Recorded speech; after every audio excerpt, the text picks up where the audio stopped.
Hello friend, দেখো আজকে একটা টেস্টি মেনু এনেছি। মৌরলা মাছের আলু দিয়ে জাল। আশা করি তোমরা অনেকে খেয়েছো, কিন্তু আমি আমার মতো করে করেছি। এইভাবে একবার ট্রাই করে দেখতে পারো, দারুণ খেতে হয় এই মাছটা। তো চলো মাছগুলো আমি তোমাদের আগে দেখাই। মাছগুলো আমি একটা একটা করে পরিষ্কার করে নেব।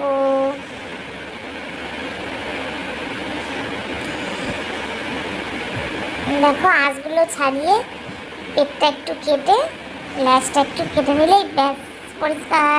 এবার আমি জল দিয়ে ভালো করে আস্তে আস্তে ধুয়ে নেব। তারপর আসছি রান্নার কাছে।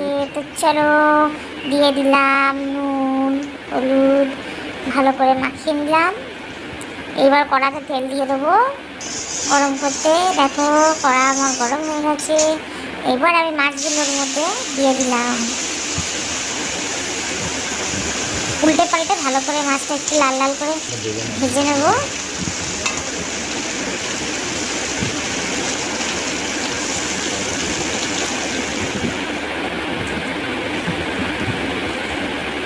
ব্যাস ওই তেলের মধ্যে এবার আমি দিয়ে দেবো হচ্ছে ফোড়ন। দিলাম 5 ফোড়ন। এইবার আমি এর মধ্যে অল্প একটু কালারের জন্য দিয়ে দিলাম চিনি। তো দেখো এবার আমি দিয়ে দিলাম পেঁয়াজ আর আলু একসাথে। এবার এটাকে আমি ভাজতে থাকবো 5 মিনিট। এর মধ্যে কিছু মশলা দিয়ে দেবো, যেমন লবণ, লঙ্কা, হলুদ, সব কিছু দিয়ে একসাথে আবার কষাতে থাকবো।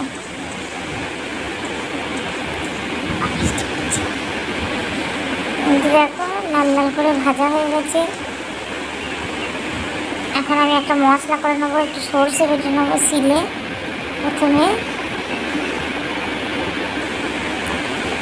এইবার চলে যাব একটু আদা রসুনের পেস্ট দিলাম।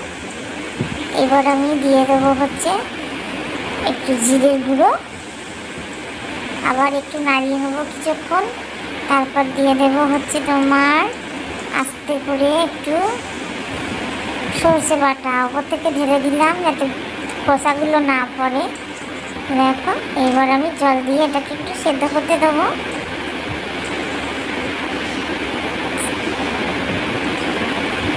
সেদ্ধ হয়ে গেছে, এখন আমি মাছগুলো দিয়ে দিলাম।